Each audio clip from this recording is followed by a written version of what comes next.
This is adapted from a short story that I published back in 2008 in a mystery magazine. But it's my first shot at trying to do any kind of screenplay format. I was more intrigued about basically layering in an iceberg where what you see is only 10% and 90% of it is subtext underneath what's actually being said. What attracted me to the story was you're never quite sure who's the good guy, who's the bad guy. The entire thing is revealed to be an elaborate con game on the part of Romeo to his brother Jack. What happens with Romeo, he is seated in that chair in a way that he is starting to see Patrick buried in a shell of Jack.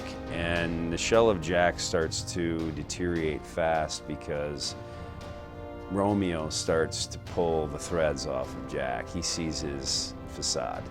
And then what happens is Jack is fighting to keep the facade up and close the case that he's been assigned and go home. Romeo is the kind of character who is seducing everyone around him, men, women, everyone, and he basically connects with them on a way that even they don't understand. And then the best answer to describe him, he sucks the life right out of them. The actors, Will and Joseph, they're awesome. They're just willing to listen to anything I got to say, and they just roll with it, and we get great performances. The part is in fact very intense. The scene is very intense, and it's housed in the structure of an interrogation. And it's more about the fact that this is my brother who has failed himself and me in life. Roger and I talked about the script for weeks over the phone, talked about the set. He was here building the set.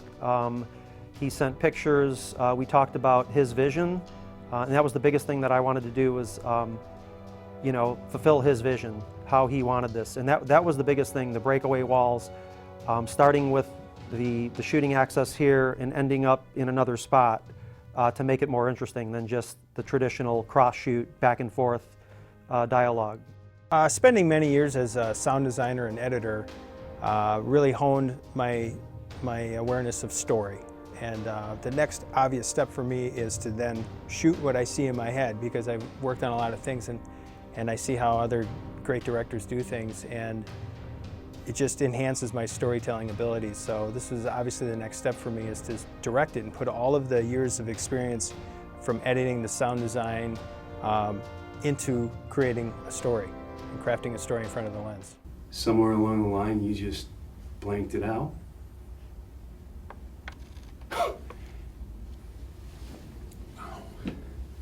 That's fantastic. That's fantastic.